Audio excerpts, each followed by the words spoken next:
Welcome everyone. I'm here with Sage Daniel.S, and he is going Nice. to do an AMA. It's going to be a little bit different from when we had it last week with Josh.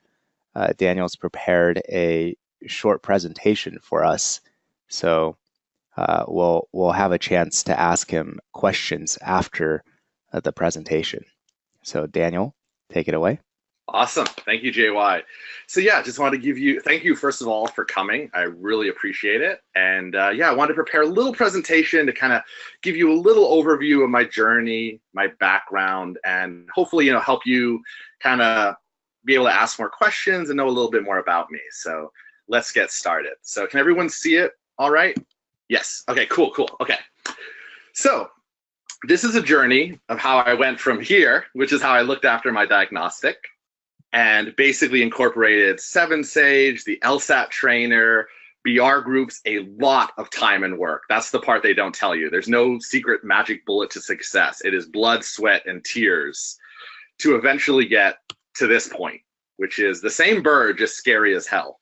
Yeah, so basically the first picture is the selfie of me after the diagnostic, and the second picture is a selfie of me after the September LSAT. So I'm going to share with you kind of that process. So some info about me, just really briefly. Graduated from a community college, University of Hawaii, West Oahu, which isn't even like really the best college in Hawaii. It was just the only one I could afford and kind of take care of my family. So the reason I share that is just to let you guys know you don't have to graduate from, Harvard, Stanford, Yale to go to a great law school and do well on this test. So and I think people don't realize I mean, that's what's so great. I know like it's kind of weird how much emphasis is on the test, but at the same time, it's kind of a beautiful thing that, like Josh and I can come from, working in a coffee shop or running a coffee shop to actually, doing well on this test and getting into some amazing schools. So just wanted to share that with you guys. Also, I read only a few books, actually, The Hobbit and Harry Potter, Lord of the Rings. That's about it. So you don't have to be this huge reader or literary major to do well on RC. I played a hell of a lot of video games, though, tons, thousands, but not a lot of books. And that doesn't mean you're not going to do well on the LSAT. So just want to get that across, because I think there's kind of a misconception there that you have to be a big reader. It helps, no question, but you don't have to. Also low income, so didn't have a lot of money, so I was kind of worried, I'm not going to be able to afford these prep courses, I'm not going to be able to hire a private tutor. Yeah, those things are nice, but by no means necessary. One of the great things that 7Sage has done is make it more affordable for people. I mean, you can now, with the LSAC fee waiver, 7Sage, the starter course for $179, and maybe some of those prep test books that 10 sets of 10, you can get by with about $400, $500 and basically get everything you need, which blew my mind. So yeah, there you go. So let me start briefly with my journey. So took a diagnostic in May of 2015, did well, but was kind of disappointed. I knew I could do better, probably a familiar story. I think we're all used to a ton of success and just kicking butt right out of the gate. Obviously, that's not the way the LSAT works. So started studying in June of 2015. Let me see. 1 sec. Okay. First of all, really quick, bad move. You might want to ask me about this. I tried everything, and it's not bad to try everything, but it's bad to stick with everything. One of my good friends who's a golfer told me that when you start out golfing, you have to get lessons from a real pro, learn from them, and then make sure you develop a good foundation. I did the opposite. I did what he said not to do, which is, watch everyone else on the course, try to learn from them. What ends up happening is you pick up bad habits, you're confused because you learn 7 different ways of doing things. So don't do that. Eventually I got to the point where I just focused on the LSAT trainer and 7Sage. 7Sage for LG. JY's videos are amazing. And then the LSAT trainer for kind of everything else. And I stuck with that. And then later on, I started, picking up little tips and tricks from Manhattan Prep, Power Score, other things. But really, you want to develop a foundation. Otherwise, you're just going to get, you're going to freak out. So that's a lesson I learned there. Also, don't listen to anyone who pressures you to take the test. I almost made the biggest mistake of my life, which would have been taking the September LSAT, because my friends were telling me to do that. Huge mistake. Don't do that. Make sure you take it when you're ready. Okay. So, and that's what I did. I ended up delaying September. I took December and got a 171. And of course, I don't know, but I almost guarantee you I would not have gotten a 171 had I taken the September LSAT. I was not ready. I was getting advice from some people who didn't know the LSAT. They said, "Oh yeah, Daniel, you've been studying, 2 months. That's more than you need." Hell no. Don't listen. That's really, really bad advice. So yeah, took that. Now you may ask, the 177, why didn't my story end there? It should have ended there.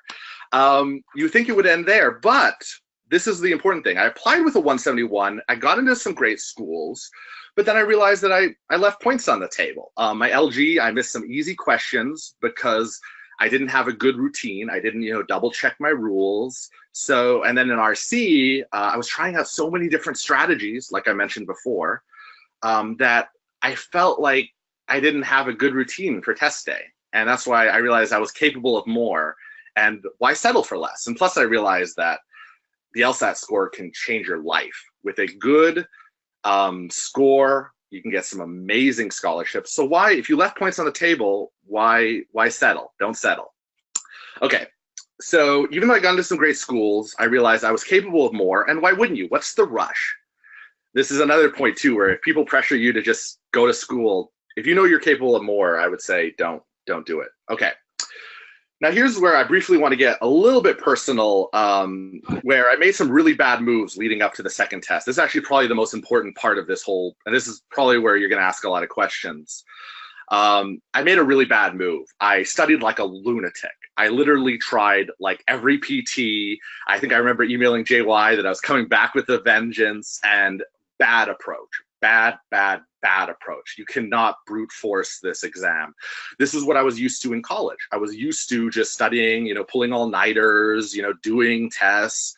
Not the way. And then another bad move. I used up every single PT, which put me in a bad position psychologically, because now I felt like I put all my chips on the table. I was all in. So if this didn't work out, I was totally screwed. Also, I had long-term study syndrome.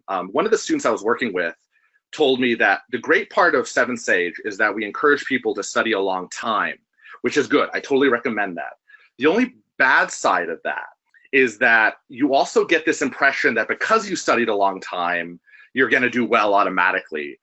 That's not necessarily the case for all people, but that's sort of an idea I had myself. I thought, okay, I put the work in, I did every single PT, my math equation should line up, I should get a great score. And this all kind of came together to make basically a really bad situation. Another bad move. My life kind of went bad during that time. In August, the grant for my job at college got discontinued. So I didn't have a job. I was struggling to pay bills. At one point, my electricity got cut. I don't know if that's ever happened to you guys. It sucks because you have to pay a penalty to get it back on. And I had to scramble, borrow money from friends. It was an absolute nightmare. I was going to get evicted. Basically, everything in my life was telling me not to take the LSAT. And I thought, no, I'm going to brute force this. I studied long. I've got this. And it went really, really, really bad on the test. And I'm going to reveal something to you all that I haven't shared with anyone, maybe other than JY. But I want to be fully honest with you. And I was kind of inspired by Sammy and her story, like how she made that webinar about, dealing with the anxiety. And so I'm going to be honest with you. And I don't think I've told this to you, but I actually canceled my September LSAT score. I later went back and looked at what I got wrong. It wasn't as bad as I originally thought, but it was about like, I would say like low 170s, maybe high 160s. It was pretty bad. And what happened was it was this perfect storm. I studied like a lunatic. I had burnout. My personal life was falling apart. I had just gotten electricity cut off, got it back, gonna get evicted. And I don't know why I decided to take the test. I should have delayed and did December, but I was under the impression that I could just overcome it through sheer force of will. And that wasn't the case. And that's the kind of message I want to give you all, is that don't think that you can just brute force this thing. It ended up being a disaster. And basically the lesson I learned is that pushing yourself to the limit does not turn you into a Super Saiyan. That's how I looked on the September LSAT, except I didn't have the cool hair and I was just basically Patrick screaming my my lungs out. And it's just, yeah, it was a bad one bad thing after another, and really severely underperformed. And that's why I canceled. I don't think canceling was a great move. I don't really regret it either. I just felt that I just really everything went bad, and I felt like that was so unrepresentative of my ability that I just kind of wanted to distance myself from it. So yeah. Next, this is the last part of the story. I basically reapplied with my December, the score I had, the 171, got into some good schools, but everything, it felt wrong. I felt like that's not how I wanted my journey to end, and that would have been a really lousy AMA. Imagine if the AMA ended at here. This would be a really shitty AMA. So I didn't want it to end there. Basically, the bad thing is I kind of hit out for months. The good move is I got my life in order. I got another job. I got my bills paid. I was able to support my mom and my sister, and that was the good move. I wish I hadn't hit out. I was really ashamed of myself. Shouldn't have been. Realize that now. Now, Sammy knows about this. I actually came back to 7Sage. I kind of had an alter ego. I kind of was embarrassed about what happened. Shouldn't have done that, but I just kind of wanted to see if people remembered me and if people were saying like, oh, Daniel, that loser, he just disappeared. Wasn't the case at all. Sammy was accepting of me. Everyone was happy to have me back. And it was a really powerful lesson for me that you shouldn't be afraid to be honest. And that's kind of why I want to share this story with you, is that don't hide out if you have a bad score after a test. Like be okay with it. Like Sammy inspired me to, be open with it and figure out a way to move forward, be proactive. I wish I had been that strong. Instead, I kind of hid out, and eventually I came back though, and it was probably the best move I ever made. So yeah, I started studying again, and I didn't study like a crazy person this time. That was what was different. A lot of people ask me what changed, and what changed was, I went to BR groups. I enjoyed that. I tutored. That was super helpful. But at the same time, I didn't study like a lunatic. I also had no new tests, so I had to deal with that. But yeah, just studied about 3-4 hours a day, took it a lot easier. And I think that's why I was able to actually perform to my actual potential on the recent LSAT, and also much more focused drilling too. I wasn't trying to do every single test in existence. I was just, okay, here's my weaknesses, which happened to be like RC and also LG, just because I was a little shaky. Dealt with that and got a 177 on the September LSAT. So that's basically my story in a nutshell. Hopefully that gives you some questions to ask, but really that middle point I think is a point a lot of people who came to me after the recent tests who maybe didn't score like they wanted. I'm glad they were open about that they didn't hide out, because that's kind of the wrong move. Instead, refocus, find out what your weaknesses are, drill them, but don't study like a lunatic. Don't think that you can just brute force this exam. Okay, now for a bonus, really quick. This is what okay, so if you want to get pumped up for the LSAT, listen to Perfect Illusion by Lady Gaga. I swear she took the LSAT because the lyrics match it perfectly. Trying to get control, pressure's taking its toll. My guessing game is strong, way too real to be wrong. That's how you want to feel. And that's what it means to crush. Now that I'm waking up, I still feel the blow, but at least now I know. And I feel like that's how it is when you see a trick that the LSAT writers are pitting up there for you. You feel the blow, you feel that they're trying to trick you, but at least now the trick is there. So it's like, holy crap, I see it. And that is just the awesomest feeling when you're on the real LSAT, you see the trick they're playing, and you just cross that out with a vengeance, and that's awesome. LSAT TV show, I recommend you watch Trailer Park Boys, because when you have a bad PT, you'll feel like an idiot. Watch Trailer Park Boys, because you'll feel like a genius. Okay, LSAT movie, Titanic. Reason why. Now, this might seem like an odd choice because what happens in the second part of the movie? Don't think about that. Just think about Jack winning the ticket. That ticket is your LSAT score. And also that a real person makes their own luck. And I know Jonathan Wang talks about this. Don't think that the LSAT is about luck.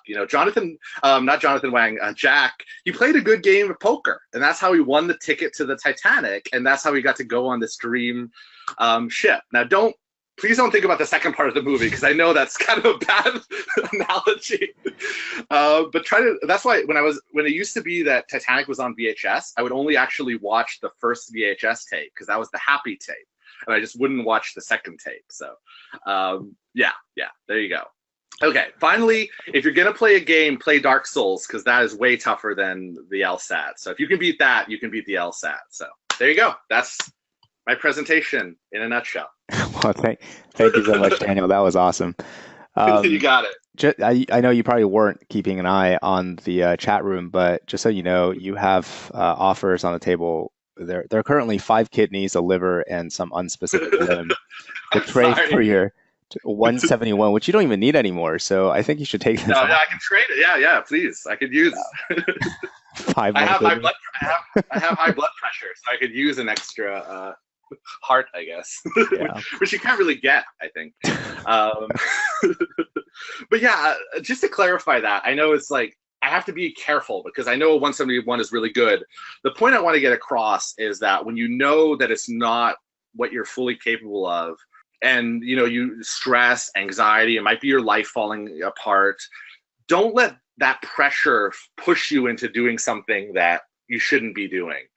And that's kind of the message I want to say. The anxiety, the test anxiety was through the roof because of my personal life, and also just I've dealt with test anxiety my entire life. So when things like that happen, that's the time to regroup and be open, be honest, come back to 7Sage, figure it out, and take care of it. And that's kind of the point I want to get across. I know it's kind of hard when I started with a 171, but that's the message. That's the message.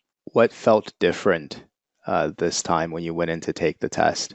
Good question. A couple things. First of all, I didn't have.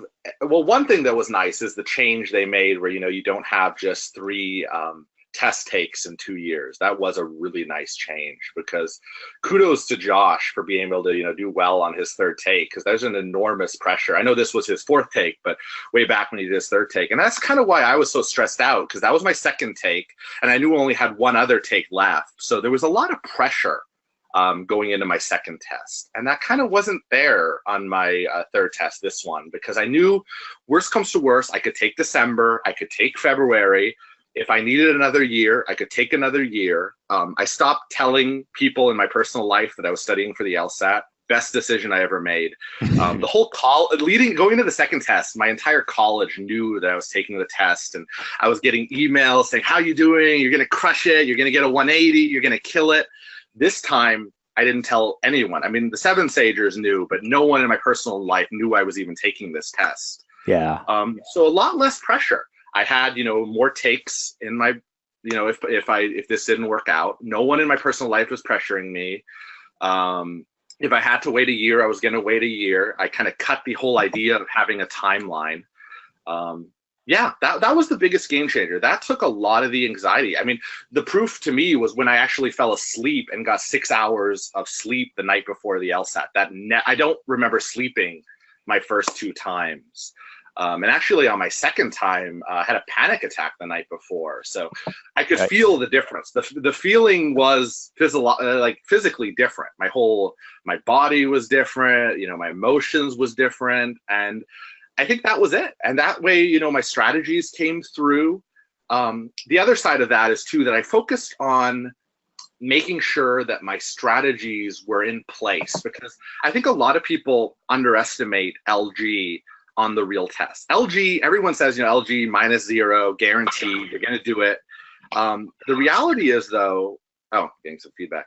The reality is though that when the pressure is there, sometimes your LG skills kind of go out the window. And I didn't have a good routine going into my second test. I didn't double check my rules. I didn't, look for inferences up front. I just dived into the questions. And the same thing with RC. Even though I knew about, summaries and things like that, I didn't do it.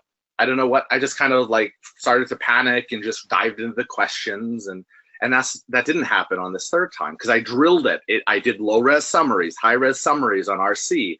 I double-checked my rules on LG. I just drilled that endlessly until it felt wrong not to do that.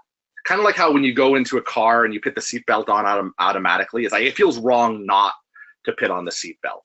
And that's kind of what I felt on this LSAT. My strategies is just a natural thing. So yeah, those two big differences: less pressure, less anxiety, and more focused drilling to make sure that my strategies came through on test day. Because there's no reason why your score should dramatically drop from your PT average. But I think those are some of the factors: the anxiety, the stress, the pressure, the strategies not coming through. That's what felt different. Yeah, I totally hear you. um, it's the psychological reality during Yeah, essay, like you're preparing for it, and while that's the whole point of taking PT, so that it's simulating real test day yeah. conditions. But then on actual test day, you still like it would be amazing if you could completely fool yourself into thinking this truly is just another PT. Um, Yeah, yeah. but Yeah. yeah, My initial strategy actually was to like not know what the actual test day was and then have a family member wake me up and say, "Oh yeah, Daniel, the LSAT's today." And that would be the only way I could get to sleep. But I figured out logistically that would be really hard to pull off right, because yeah, how would you not know that the test is yeah, that day? yeah, But yeah, ideally that would be the perfect environment. You'd wake up, you'd go just like any other PT. And I don't think that's possible, but I think you can get close to approximating yeah. that by, doing tests in noisy environments, doing, making sure your routine is just spot on. I know, like, I like what you say about having, all your materials in front of you, have the watch that you always use in front of you, have the pencils you use in front of you when you're PTing, because it's almost like your ritual, It's your like tools, and you want them your there. safety Yeah, blanket. exactly. Yeah, That's what you want, and that I think I know it seems silly. Like, how did that make all the difference from a? But really, for me, it was getting to, and I think this is for a lot of people. It's just getting a PT average. I think most people would be happy with their PT average. It just that doesn't happen on test day always, and that's the frustrating thing. And that was what I worked on between the second and the third test. So, right. um, Yeah. which And is a huge deal.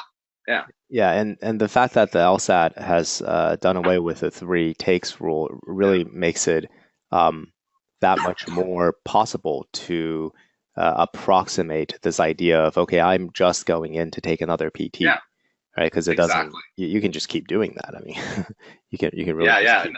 There's no limit. Yeah, yeah. And what's kind of cool is that actually I think ends up making it so you do, better on the test, and then you don't have to do it as maybe like 5 or 6 times. Just it's the psychological freedom Yeah, that knowing that you have alternatives. That's the and that's too kind of what I mentioned about the whole idea is, I was okay with taking December. I was okay with even taking February or taking June if I had to wait a year. And that just was very, very, very, very yeah. liberating. Yeah. So Daniel, there people wondering when you first got your 171, how did you know you left points on the table? Good question. Okay, so I don't want to say too much about the test 'cause I don't want to spoil it for everyone.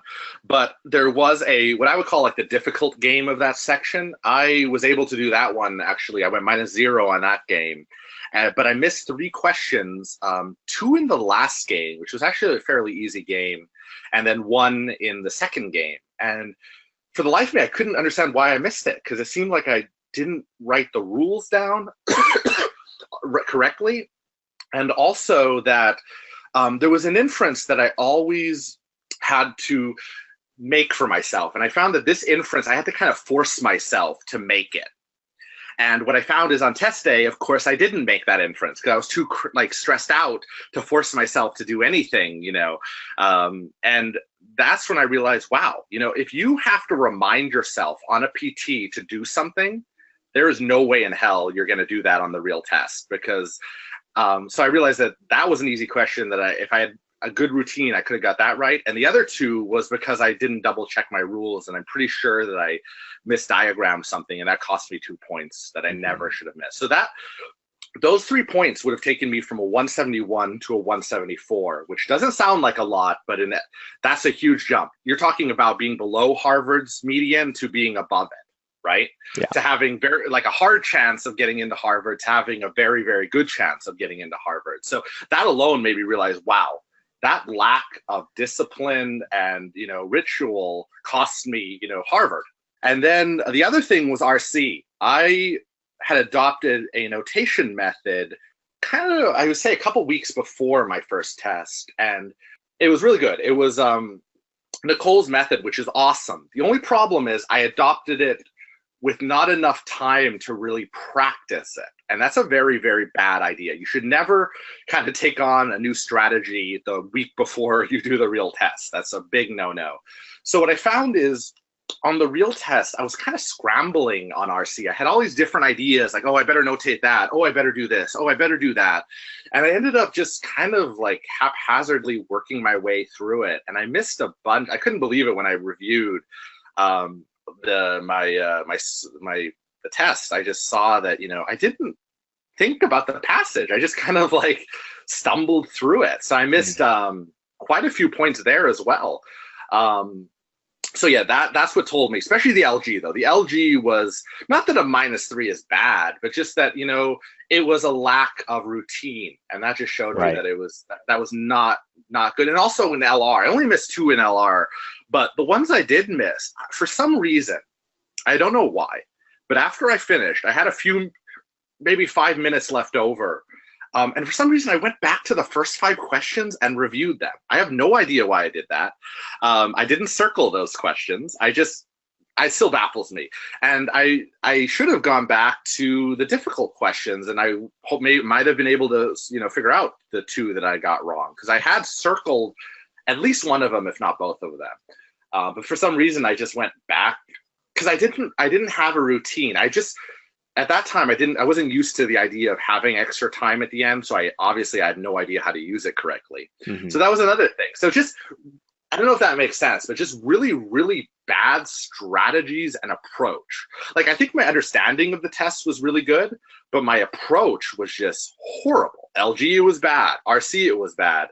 And I know, like, it sounds bad to say like a 171, but it could have been better had my approach been good. So I would ask Right. yourself, if you're wondering, like, look back at your approach. Did you feel like I think Josh said it best when he says that you're basically like a machine almost. You don't remember. If you don't remember the LSAT, that's a good sign. That means you probably were on autopilot. If you're very conscious and you're scrambling and you're trying out different strategies, you have no idea what you're doing, that's a bad sign. And that's kind of how I felt on the first LSAT. I was way too conscious, if that makes any sense. I was way too aware of what I was doing. I wasn't automatic. I was thinking, oh yeah, I better notate this. Oh, I better do that. Oh, I better, and with LG, I was all over the place. I didn't have my routine of double checking my rules. I was just scrambling. Yeah. Does that kind of make sense? Like, Yeah. the approach was all over the place. Yeah. That's how I knew I left points on the table. And what were you PTing at? Good question. See, that's the biggest thing. Was I think on the first test I was PTing around 175, 176, I want to say. And then in the second test, I was PTing in like the high 170s. I think I was averaging about 177, 178. I got a 179 on the newest test the week or two before my second real LSAT. So I was PTing high, and that's another thing too. And I think a lot of people always mention this on the forums. I was PTing high. What the hell happened? And that's kind of the answer. That's what the hell happened. It was the strategy, your routine. It didn't come through because of the pressure and the anxiety and all that. So that's another reason too. I'm glad you bring that up. That's another reason why I realized, I left points on the table. I was PTing around a 176 the first time, and I dropped 5 points. And I was expecting maybe to drop 3. I was really hoping for like a 173, because that's kind of a magic number. It's kind of the number that gets you into Harvard and the number that gets you, good scholarships to Columbia and Chicago, and to fall that hard. And I think a lot of the other 7Sagers at that time could relate to that idea of falling hard from your PT average. Mm-hmm. Yeah. Mm-hmm. Yeah. So related to that, did you take how many PTs did you do? Good question. So after leading up to my first test, I probably did about, I would say, 30 PTs. Most of them, that was something I would change up. I didn't PT the right way. I didn't BR the right way. I was one of those people who, would score really quickly, kind of like what you mentioned, JY, and like how you don't BR. That's how I was. I'd be, oh yeah, I got that wrong. Okay, I won't get that wrong next time. Oh, I got that right. Yay, I got that right. That was my approach for the longest time, and it was really, really bad. So I did 30 PTs, but I almost feel like that number is kind of meaningless, because if you didn't learn from those PTs, then what does it mean to do 30 PTs? It's just like an arbitrary thing.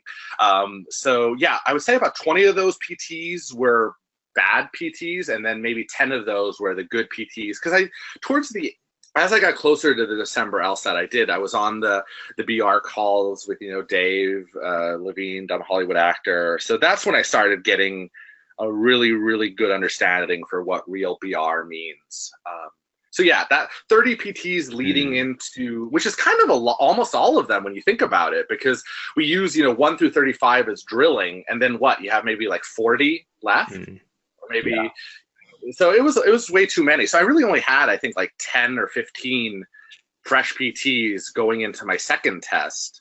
And leading up to my second test, I did all of those. As I mentioned, I literally did every single PT, which was a really bad move. As I mentioned in my presentation, you kind of don't leave yourself an out.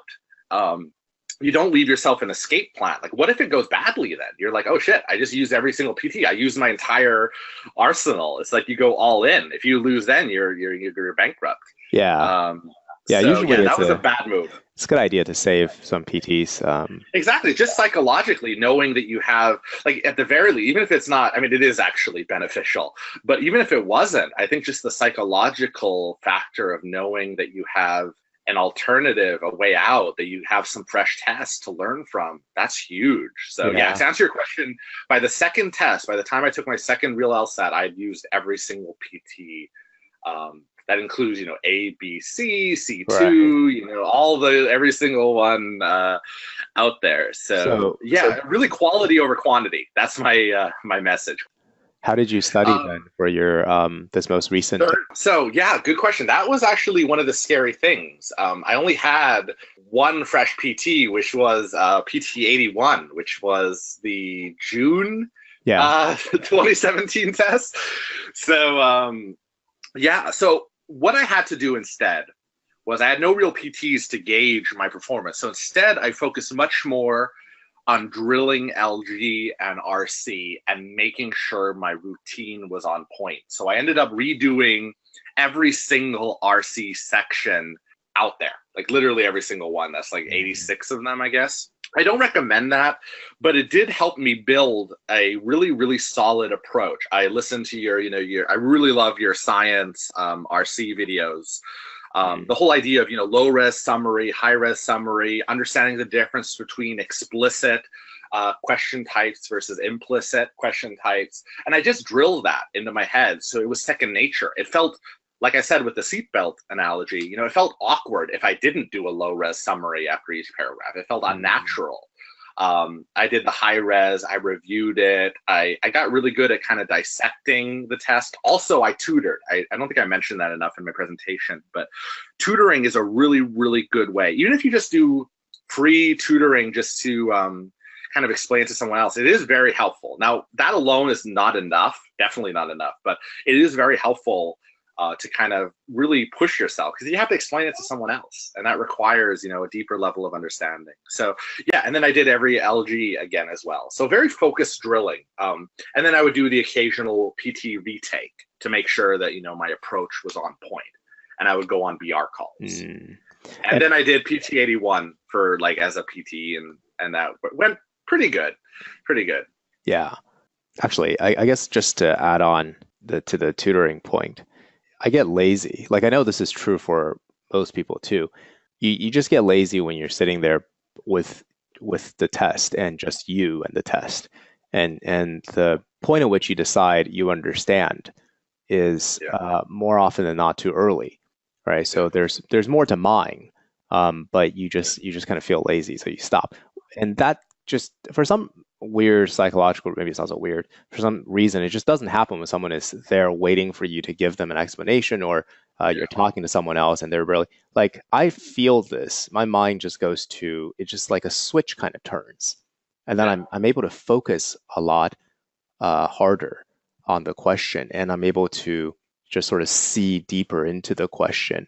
And yeah, I can only attribute that to the environment of yeah. having, being in the presence of someone that I'm trying to explain this to. So that's why I say, like, you guys really should try to teach. There's so many of you Yeah. on 7Sage who have the study buddy program finder, like no matter where you are currently, you can always, there are things that so you should teach that to people who aren't at your level yet, right? So that's Yeah. sort of looking down, and of course you can you can always look up, and there Yeah. are people who know more than you, and you can seek them out, right? So it's a very good. So that's the it's Daniel, you said it's not enough. It's definitely not enough. So I don't want you No. guys to feel like this is a sufficient condition for doing well. It's Yeah. not. But what it does do, at least something I can see very clearly that it does do, is it just forces you not to be lazy, right? In a very sort of tangible way. Yeah. Yeah, no, definitely, definitely. Because people kind of call you out. Like, I know there's a temptation to say something, like a really bad thing is saying something is out of scope. Like, oh, yeah, eliminate that. It's out of scope.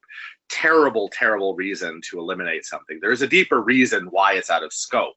There's something very, very wrong about it. There's some reason why it doesn't relate. So to just dismiss an answer like that. So I feel like when there's another person there, you can't just dismiss answer choices. You really have to dig deeper, and they challenge you on it. And Right. it's the same reason why I love tutoring math when I was taking a calculus class, because people push you to stay on your toes. You can't just, Yeah. say, oh yeah, because you're right. We take shortcuts with ourselves. We take mental Yeah. like I found even with my explanations, like another thing that I did is write out, explanations for when I got a question wrong. And I found that I did get lazy. I would just say, oh yeah, obviously that's the wrong answer. Well, Right. no, not obviously. There might be a really good reason why that's tempting, and you want to be aware of that so you don't fall for that in the future.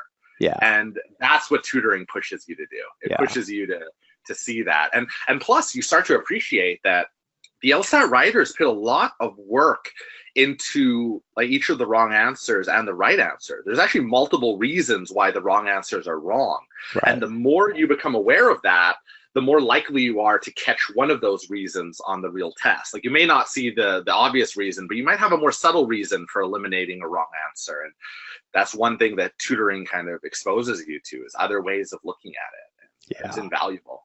Yeah. So there are people curious about what your strongest section was starting out with before you started studying. Good question. Good question. LR was always my strongest section. I think it has to do with just although I was an accounting business major, I took a lot of philosophy classes. That's actually what got me into, the LSAT and Mm, studying the law, because the law to me was a practical application of everything I learned in philosophy class. So I feel that the logic classes, the philosophy classes, that really lended itself well to, LR. Like it applied very well to that. So did you find that, JY? Because you were a yeah. philosophy major, right? Yeah, yeah, Yes. yeah. So for those of you who currently are still in college and you still have the opportunity, definitely take an intro to philosophy class with Yeah, your philosophy department. yeah, They'll also have logic classes, which will yeah, also be helpful. But here specifically, the typically it's the intro to philosophy classes that teach you um, what an argument is, how to analyze an argument, right? Premises, so yeah, stuff that we talk about in the course as well. yeah. LR was your strongest section, and Yeah, by far, by far. between RC and LG, what would you say was your stronger section out of those two? Good question. Actually, well, I had trouble with both. So on my diagnostic was it was the June, that free test. Hmm. So I went -8 on LR, -9 on RC, and I think like -9 or 10 on LG. So Mm, I would say that RC was probably my worst section, given that, LG, I think everyone kind of struggles with LG. I don't think there's any like one who like nails it on their first try. It's something you yeah. kind of learn. So when I started studying, I did kind of a month intensive of watching your LG videos, drilling LG. So I found myself getting better at that. It was hard, and it was tricky, but I progressed. It was really RC that was kind of the bane of my existence. I think partly I was always I'm a very fast reader, but I don't think I had enough practice reading like hard, you know, challenging material, dense material. And the reason that's why I wanted to bring up the whole fact that I was kind of a business major, because when you're in a business major, you read, Bloomberg Business Week, kind of stuff that's pretty, like for the lay person, it's pretty easy stuff. And I don't think that prevents you from doing well on RC, but I do think that it might mean you have to work a little harder. And that's kind of what I found myself having to do. So yeah, Mm, that was my worst section. And the reason why I'm excited to do this is kind of a plug for my RC webinar tomorrow. But the reason I'm excited to talk about it is because I really do think that you can make real improvements. I was able to go from my -9 diagnostic, and that was actually a easier RC section. I was actually getting as bad as like -13 on PTs. I was able to get a -1 on this recent test. And I was able to get it down to like a -2 average after a while. So, and I've seen others, I'm not alone in this. Other 7Sagers have made similar improvements from -10 down to like -2, -3, which is huge. I mean, ideally, yeah, you get -0, but that's kind of hard with RC. So yeah, definitely real improvements are possible. And it's just it's practice. It's kind of learning what the right approach to RC is. It's a very specific type of reading. Yeah, so that's it in a nutshell. Great. RC was my worst, LR was my best, and then LG was kind of just this hard section that I had to just kind of work on. Yeah, great. Okay, so I'm going to turn this over now to our audience. Samuel's Cool. asking, what schools are you targeting now? That I'm still kind of doing research. I mean, the big challenge is, do you go, because I just found, I have $40,000 of kind of undergraduate debt. So I got hit with the letter, saying, oh, you owe $500 a month. So that was kind of a huge eye opener to me. I didn't realize that was real until I got that letter. So that kind of makes me a little debt adverse. And I know that's one of the issues with some of the top schools like HYS is that, there's always that big struggle between going with Columbia, with a Hamilton, or Chicago with a Ruby versus, Harvard, sticker. Because, you hear like, I think Obama he only paid off the debt, like, well into his career. So I do.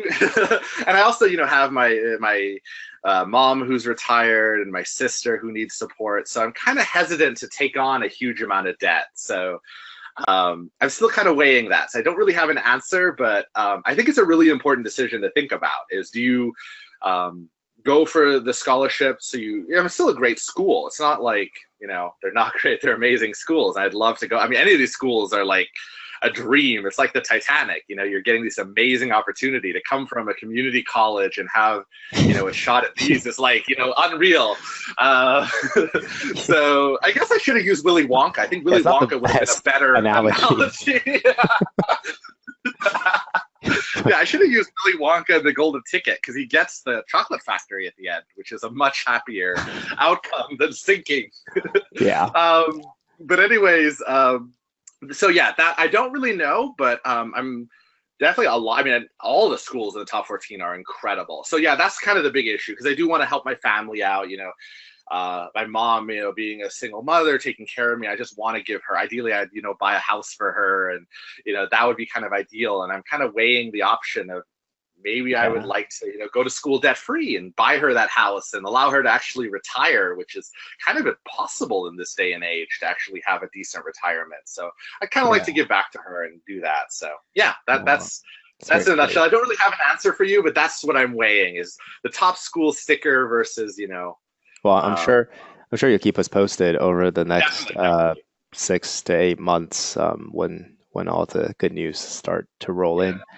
Yeah, for sure. Okay, so we have actually let's back up a little bit. You have and talk a little bit about your personal background. You have one of the most unusual upbringings Yeah, that definitely. I know of. So could you could you tell us a little bit about your childhood, your less than traditional education, how you found yourself on the path to law school, from like which game specifically said, Daniel, you need to go to law school. This is the final boss. Right. Which video game? Right. So yeah, I did have I would, I guess, call it homeschooling, but I don't think that's actually appropriate because it was sort of like no schooling, very unusual upbringing. It was basically kind of learning on my own. Not the ideal childhood, there was kind of some domestic issues and things. So I was kind of on my own taking care of my little sister. So we kind of, learned on our own. We would go out and we, like do things, like do little science experiments. We kind of basically self-taught almost. As crazy, I know it doesn't sound believable. But it is. It's actually the truth, because my parents were kind of busy with their drama. So basically, my mom just got me this book called Everything a First Grader Needs to Know, Everything a Second Grader Needs to Know. I don't know if any of you have heard of those books. They're kind of lousy, actually. I wouldn't recommend them. But yeah, I was basically self-taught. And for the longest time, I was kind of embarrassed by that, which is kind of like relates back to how I was embarrassed about the LSAT score, because I felt like, education wasn't for me, that I kind of missed out on that I didn't go to, a traditional school. I wasn't traditionally homeschooled. I was basically self-taught. And it was it was actually not until I turned about 17 that I Daniel, sorry. Ignatius says, I too was a feral child. Yeah, basically that was it. I was raised by the wolves. I was like Tarzan. That's really kind of it. And I think it actually happens more than people realize, because sometimes, you have a sort of unstable home environment and your parents are into homeschooling, but then it doesn't really happen that you're homeschooled. Because I think to do homeschooling the right way, you really do need a very stable home environment. Right. That just didn't happen. But thankfully, it's not an end game. So yeah, at about 17, I realized that I did want to go to school. That I didn't want, because I realized that, like, what options do you have if you're like a feral kid? You don't really do much. I mean, like, without a high school diploma, you have kind of nothing. So I kind of looked into doing the GED. I was very embarrassed. I didn't know I would be capable of that. But what I did is I enrolled in kind of a GED prep program, and I basically studied all of what I normally would have had, from kindergarten to grade 12 in about 6 months, like hardcore studying. I basically taught myself mathematics. I started at the times table. I mean, it seems kind of ridiculous to learn the times table at like 17, but that's kind of what I had to do. I had to start from it's kind of very humbling when you get a times table book and there's like a little butterfly on the cover and it says, grade 1. It's kind of, it's not ideal. It's not ideal. You're 17, but that's what I did. And I kind of pushed myself, and I found that I could do this. I taught myself that. I did very well on the GED. I got my high school equivalency. And then I enrolled in community college. And I had to basically teach myself to, I didn't mention this, but I basically taught myself to read from video games. I played games like Final Fantasy, and you probably know that if you don't know how to read, Final Fantasy is kind of hard because you don't know where to go. You're just like wandering around. I would kind of memorize words. I would ask my mom, what does that word mean? And I would learn. It's very weird how I learned to read. I don't think this is the ideal way to learn to read, but I basically learned to read by memorizing what words looked like. It was really weird. I didn't do the whole, hooked on phonics thing. But it worked. I was able to motivate myself. And that same motivation, I think, is what helped me on the LSAT. I was able to motivate myself because I had no outside, teacher telling me what to do. It was all like, here, I want to do well on Final Fantasy. I better learn to read. I want to get my GED so I can get a job. I better learn to,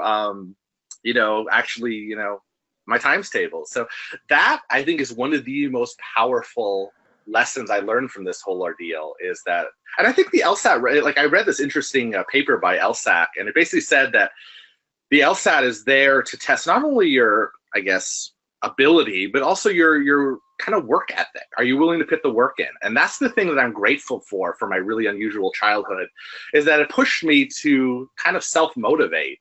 Like, if you want something, you have to kind of do it. And I had the same motivation for law school is, well, a couple things. I loved philosophy. I loved logic.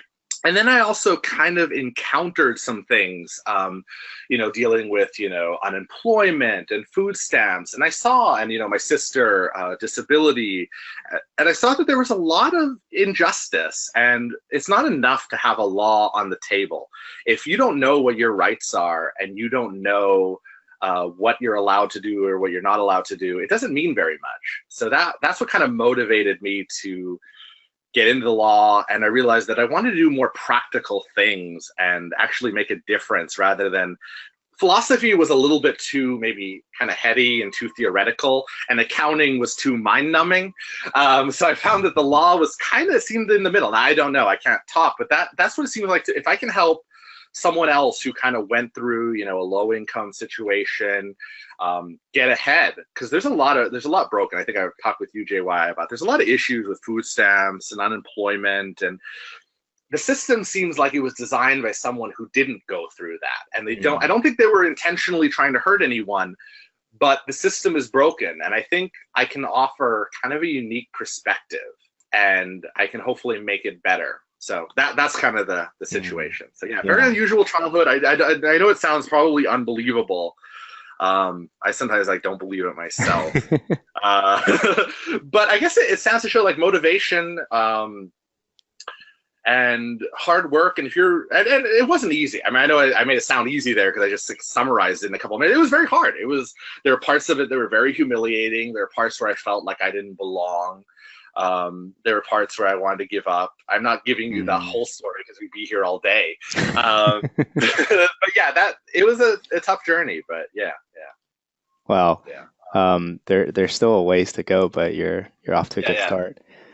And are you single by any chance? Single. I'm asking for a friend. Okay, yes. Her name's Michelle. Oh, nice. Hey, Michelle.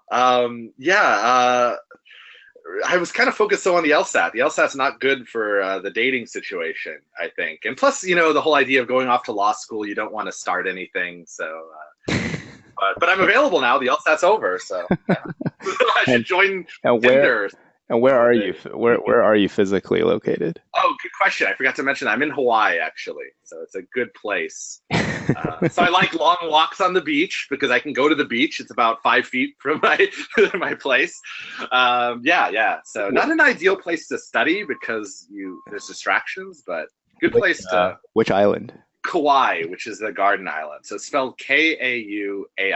And it's the only island with roosters everywhere and chickens everywhere. And that's because Hurricane Iniki kind of tore through and basically unleashed all the chickens and roosters that were in the chicken coops on all the farms. So it's a really unique island. It's one of the more natural islands. Its nickname is the Garden Island.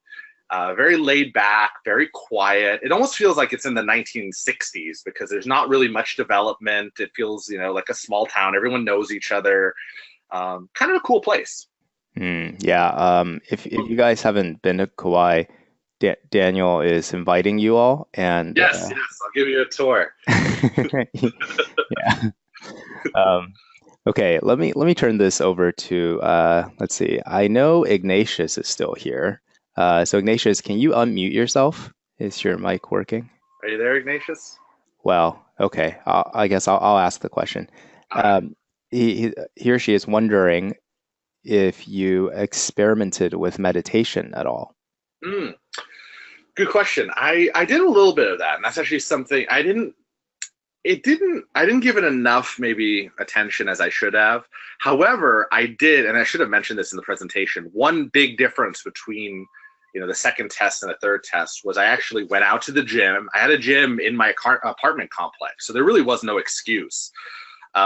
So this time I went to the gym every night. I ran on the treadmill. I punched the punching bag. I let out my, PT frustrations on the punching bag. And also I went around with walks on the beach. I actually took advantage of the fact I live in Hawaii, which is something I didn't do the second time. I studied like a lunatic. So I didn't really do much meditation, but I did do, going to the gym, walking around, going to the beach, swimming, snorkeling. I highly recommend snorkeling. When you're underwater and you see the fish, it's almost like time slows down, which I guess is kind of like meditation. It's very peaceful. None of us can do that, Daniel. We're not. No, what a terrible advice. Terrible advice. Just go to the beach and snorkel. Yeah. Hawaiian fish. But no, I mean, I think Josh mentioned just going on the porch and, drinking some coffee or drinking some tea.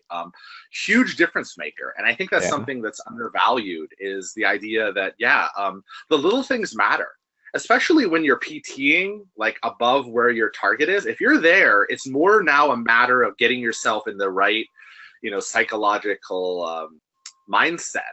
So Yeah. yeah, I didn't Yeah. practice meditation. I tried it. I did watch I think it was Pacifico. He gave a webinar. It was really helpful.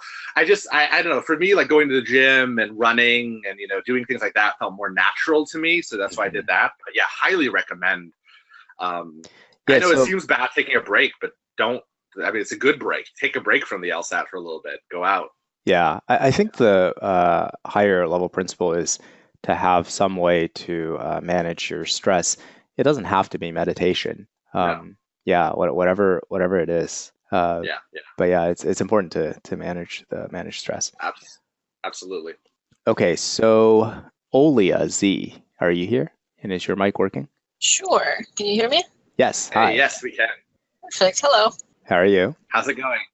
Not bad. It was a very interesting thing to listen in on. Cool. Interesting. For, Good interesting or bad? Oh, oh good no, interesting. very interesting. Okay, good, good, Inspiring, in fact. good. Thank you. Excellent. I'm glad.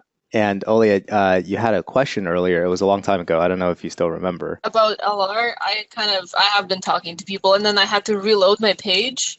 Okay. So I probably lost my question, but my main issue throughout my prep so far has been LR, even though I did take a philosophy course about a year and a half ago, almost 2 years. Um, it feels really punishing going through it. It's just, Mm. I was looking for a way to keep myself motivated to keep going Mm. through it and getting better, I guess. That's a good question, and yeah, I want to be like clear that it helps to do a philosophy, but by no means is that like guarantee you a good score. It's just slightly helpful. Um, Yeah, no, good question. For me, it was about kind of focus drilling. I had to kind of compartmentalize the different parts of the test, and I think that's kind of what the core curriculum and what JY does is breaks it down by question type and to get those small victories. So I would kind of focus on one, like for instance, sufficient assumption questions. I would just focus on those for a bit and really kind of master that material, get very good at it. I think especially there's certain question types like essay, MSS, MBT that I think are almost kind of I think JY calls like cookie cutter. They're very mechanical, and I think by focusing on that, getting small victories, like feeling like wow, I just did 3 5-star questions in a row correctly, and just getting little things like that gave me a huge boost and kept me moving forward. And then after doing maybe 3 or 4 question types, I would then go do a PT and see if it actually manifested itself on the actual PT. But I think breaking it down, because I think people do like PTs, and your LR is going to jump around on PTs just by the nature of how the section difficulty is distributed. Sometimes it's the LR that's hard, sometimes it's easy, and I think that creates the impression that, oh wow, suddenly I suck at LR, or wow, I got good at LR, oh wow, now I suck again. And it creates this illusion that, or this idea that we're not making any progress, if that makes sense. So I had to like break it down by question types and actually show myself that yeah, I am improving and catching the errors. And also, keeping a journal of all the questions I got wrong. I would keep a separate one for each question type and really analyze those. And then I would always go on, harvard.edu and then try to motivate myself by thinking, oh yeah, that's where I could end up. But yeah, that's what I had to do, because just seeing LR as the whole, it's very hard to actually see noticeable changes. And I think that's what really demoralizes people. And I think people forget that, yeah, the section difficulty changes. Like there can be an easy LG, and then you can have a hard LG, like the dinosaur game or the virus game or something like that. So that's why I think people get the idea that they're jumping around and they're not making improvements, because their score jumps around on individual sections. The LSAT writers do a good job of making sure your total score is roughly the same, but by section, it's very misleading, if that makes sense. So yeah, my recommendation would be focus on question types and do little small victories and celebrate those small victories. Celebrate it when you suddenly, really understand a correlation causation flaw and it makes total sense to you, because that's why I love drilling flaw questions, because it really does feel like a video game, and you're leveling up and you're gaining experience points and you're getting stronger, and you have to do that. Otherwise, it feels like it's this, insurmountable final boss that you're just never going to be able to beat. Does that make sense? Absolutely, and I love Yeah. your correlation to video games because that is also my life. That's how I de-stress. I walk away from all of my school because I'm also a senior student in university right now, and I need that time. Yeah, so you do. precious to me. Yeah. And you do have to have those victories. You have to have those level ups, and you feel like you're actually making progress. Otherwise, it kind of reminds me of Dark Souls 2, where like if you die, you get punished, right? Your health actually goes down. And that's how like you have died. Yeah, you have died. And you actually feel like but you have to remind yourself in Dark Souls that you have learned something about the boss's attack pattern, right? You have grown in some way. Hopefully the next time you fight the boss, you know that, oh yeah, they do that, that tail swipe. So now you know to avoid their tail. And now you know how to avoid that flaw question. You know the crazy abstract wording that they use on that particular answer choice. And you have to remind yourself of that. Otherwise, yeah, it does feel like you're not getting anywhere. And motivation is a huge part of this test, and having the motivation to continue. So yeah, that's how I did it. I don't know, that may not work for everyone, but I kind of like how the core curriculum is set up like that. Like you do strengthen questions and you drill a whole bunch of them. And it's not like you're never going to go back to them. You are going to go back to them, of course, but it does at least let you feel like you're making progress, because you are making progress, but you don't see that always on a PT. If that makes sense. Yeah, for sure. Yeah. Well, thank you very much. You're very welcome. You're very welcome. On the correlation causation point, Dan, you played a lot of video games and you did really well in the LSAT. So I think the takeaway is everyone should go play video games. Yeah, absolutely. Definitely. I think someone sent me an article that said that like people who play video games are actually like, they make, quicker, better decisions than, which is kind of what you have to do on the LSAT. You have to make, quick but solid decisions. So I'm not doubting it. There's even a lawyer video game, although it's not, I don't know if you've heard of Phoenix Wright. There's actually a video game where you play a lawyer, but give that a shot. No. No, you should try that. You should try it. It's really something. Okay. All right. So we have, let's see, Luciana, you just asked a question. Are you still here? Hey, Daniel. Yeah, I just got my mic to work. Awesome. Congratulations. Your story, thank you. It's amazing. And it puts most of us to shame. No. It was a long time coming. I mean, this was, like I said, like 2 years in the making, basically. So yeah, it didn't happen overnight. Definitely not. And that's what I'm learning now. So my question to you was about work, because I graduated this May and now I'm working full time. I find myself so tired. I get off, and most of the time I'm able to study 3 to 4 hours a night, but I haven't even taken my first LSAT yet. I started with a diagnostic of 155, and so my question was, if you were working, how did you handle like the stress, but your schedule, and did you give yourself days off? Because personally, I find it extremely stressful to try to study as much as I can for the LSAT, because it should be its own full-time job. It really should. No, that's a good question. So I've always been working at least part-time, so at least 20 hours throughout this whole process, sometimes more, sometimes a little bit less. It's kind of complicated though, because I'm a tutor and I was actually sort of teaching this continuing education class. And if you've ever done tutoring or teaching, you'll find it's a lot more than just the hours you work in the classroom or wherever. So sometimes it's as many as like 30, 40 hours. What I found was, first of all, it is stressful. And also actually, I was still actually in school until May of 2016. So I was actually getting into finals when I took my first LSAT. So I was balancing school as well. Okay, so I guess I have a couple different opinions on it. First, one thing that I noticed, there were a couple times where I actually didn't work for a couple weeks, and I don't know if it actually helped.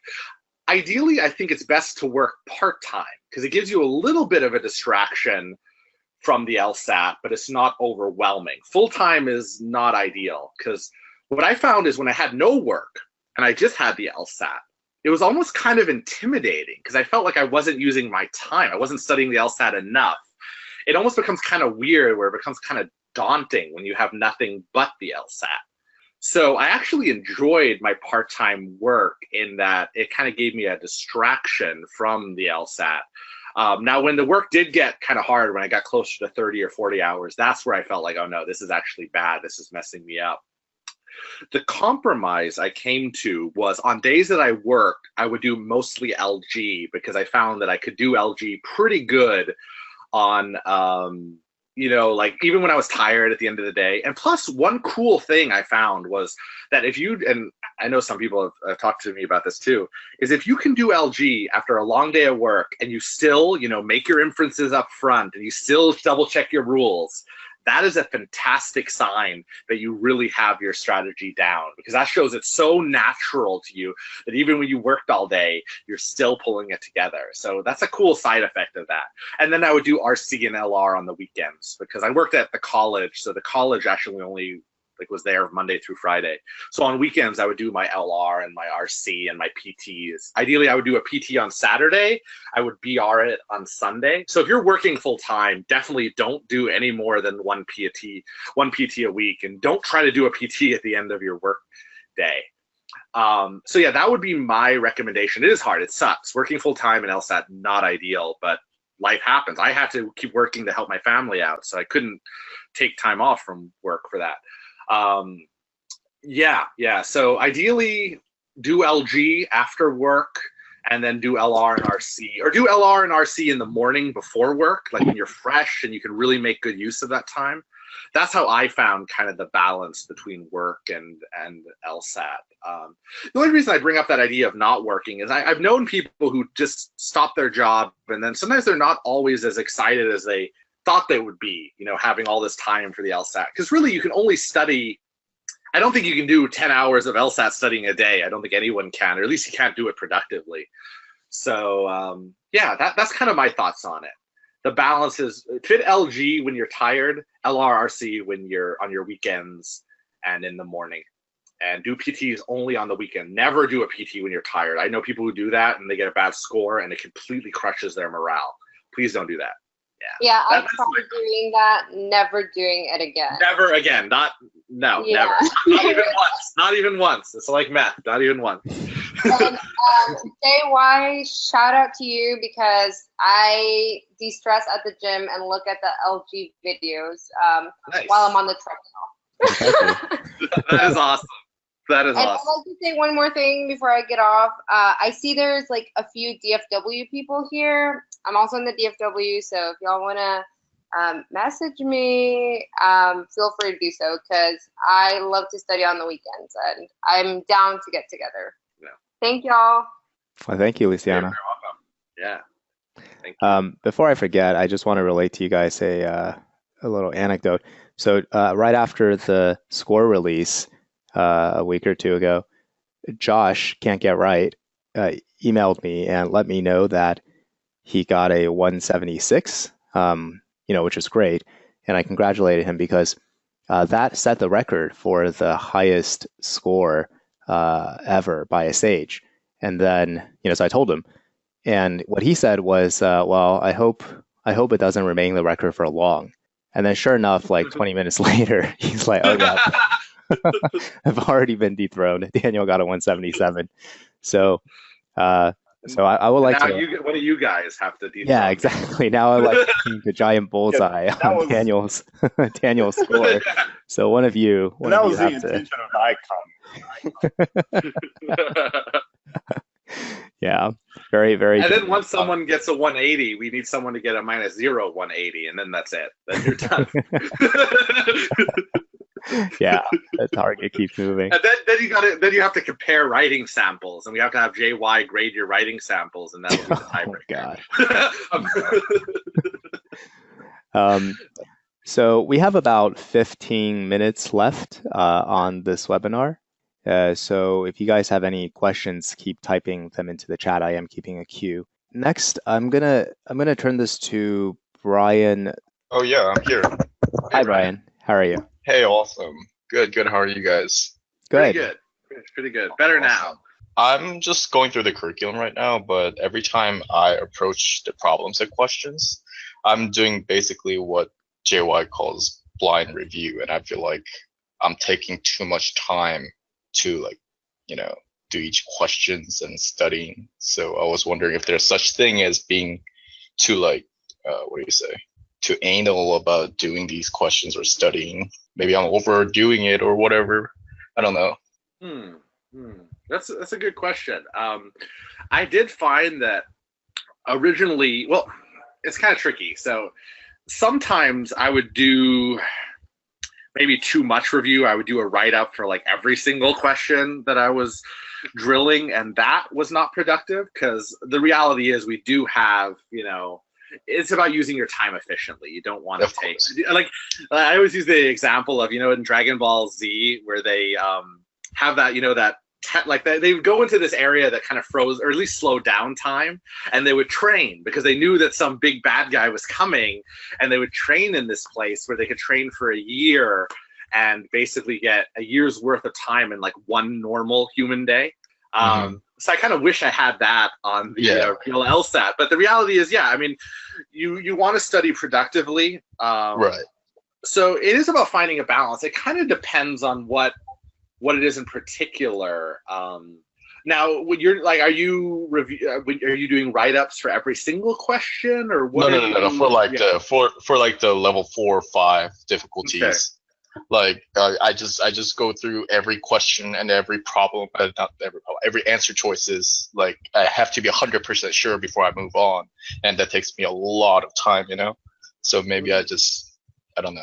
I don't know. That sounds pretty reasonable. That sounds pretty good. I guess it's reviewing questions that you got right, which I was doing for some reason at the beginning. That's what I'm doing. Yeah. Okay. If you're doing every single question, then that might not be the most efficient use of your time. I kind of started with the questions that I got wrong and reviewed those. Now, what you want to be careful of, though, is you don't want to just dismiss a 1 or 2 star question that you get wrong. You actually want, I tell my students that I tutor, those are the ones you actually want to figure out, okay, what the hell happened? And don't just blame it on a silly mistake, because, there is no silly mistakes, really. A lot of the tricks on the LSAT, the referential phrasing, things like that, are intentionally there. It's not an accident. It's not a silly mistake. So that, I tell people, focus on that more than anything, because you need to fix that. You need to make sure you're not missing 1 star, 2 star questions. So I don't think that's a bad use.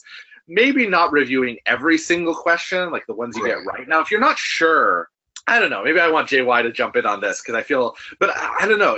I did have to find a balance, and it was kind of a personal thing that I found, okay, this is where I noticed real improvements, and here maybe not so much. What do you think, JY, about that? Yes, and a lot of improvements actually come from doing the easier questions better, because the thing is it's a time management. It's your job, right? So you want to, a lot of times you don't do well on the harder questions, not really because there's something.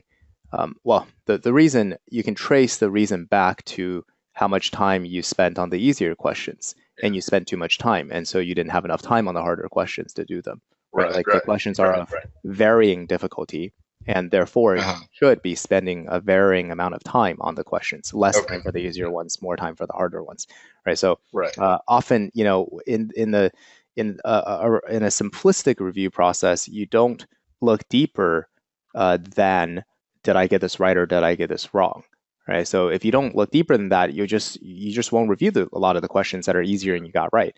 So this is what like sometimes, in the lessons, I'll say something like, do a cookie cutter review on this, meaning, sure, you got it right. It was an easy question, but is there any way you can get this right faster? Can you see the pattern more quickly next time? That way you can shore up some time and spend that time. So often that's like sort of a subtle, but because it's subtle, I guess it's overlooked for how to improve. Yeah, that's a really good point too. Like one of the things I go over with people is like confidence drilling and getting quicker, because this is what I like about JY's video, when you talk, like you have some recordings of actual people who took the test, like PTs. Right. Yeah, and I really love those, because you touch on an issue that it's not enough to get something right, but you really have to do it right quickly and effectively, like efficiently. I should use the word efficiently.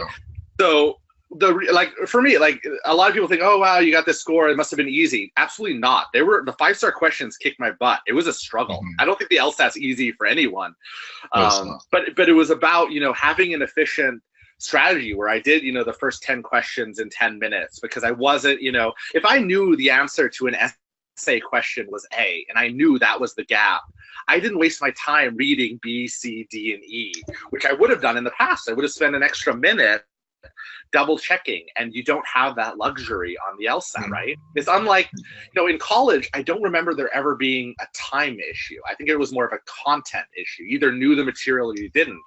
The LSAT, totally different beast. It's a matter of time and efficiency, and that's huge. That's actually, I credit with Josh and JY with a huge reason why I was different on, like my first test, I was all over the place. And even though my second didn't work out, my third, it did, because I was moving through quickly. I was being more aggressive on the easy questions. I was like, I see the gap. I know this flaw. That's the answer. I'm going to pick it and move on.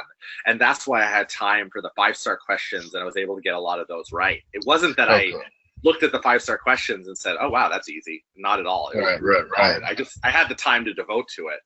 Yeah. So I should probably try to be able to kind of say, okay, this is the answer. I'm not going to read the rest and just kind of move on, Yeah. And that's something we call confidence drilling, where you drill that. You go through some, maybe easy, 1 to 3 star, essay questions.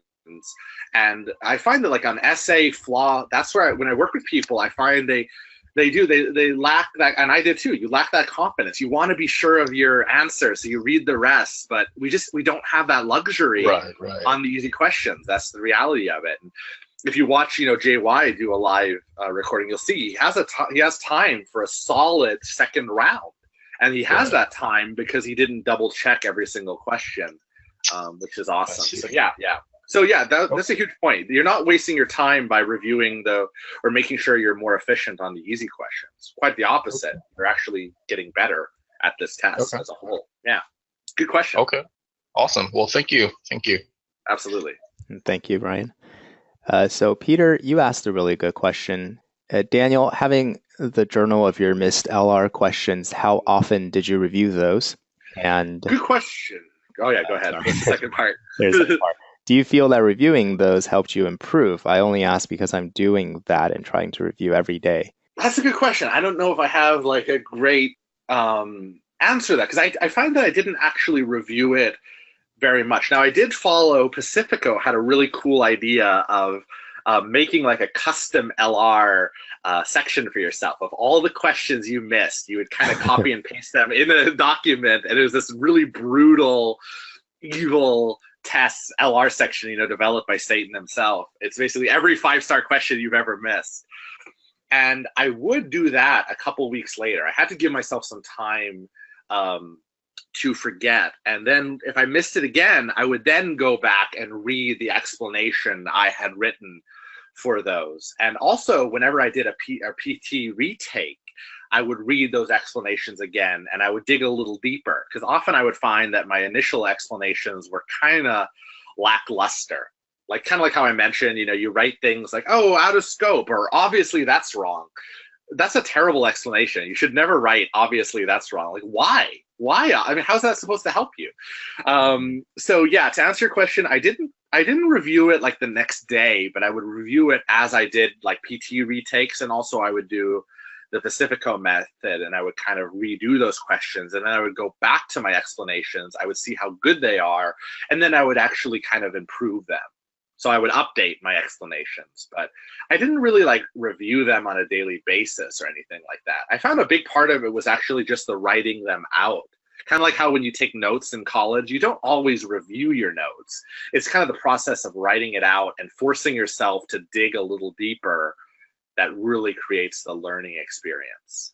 So yeah, that's so I think it's definitely absolutely helpful to write it out. And also I kind of like the idea of redoing the questions later and seeing if you fell for the same mistake.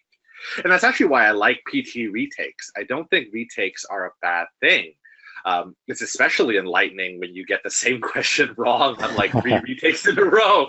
That shows that there really is something fundamentally that that you need to work on. It might be referential phrasing. Maybe you keep missing the referential phrasing every time, and that shows that's something you really have to work on. So I think that's something cool that you don't always get when you do fresh tests. That kind of eye-opening, holy crap, I really have to work on this kind of experience. So, Yeah. yeah. What kind of stuff do you write down in your notes? So I created this really kind of like, I don't know, I created this complicated template where I would write out the question type, what method of reasoning, because I think that's something that's often undervalued, and I think that's something amazing that Nicole Hopkins touched on in her strengthening and weakening video, is we don't focus enough on what type of argument. And what I mean by type of argument, I mean, is it correlation causation? Is it hypothesis, phenomenon hypothesis? Is it trying to illustrate something with an example? I think that's undervalued because that actually kind of affects the way in which we approach the question. Also, what type of flaw? Because almost every LR question is flawed in some way. That's kind of one thing I like about the LSAT trainer is that Mike Kim kind of starts with the whole idea, and you touch on this too, JY, this idea of like the flaws, and that's kind of the underpinning of the whole LR. It's like every question is basically flawed.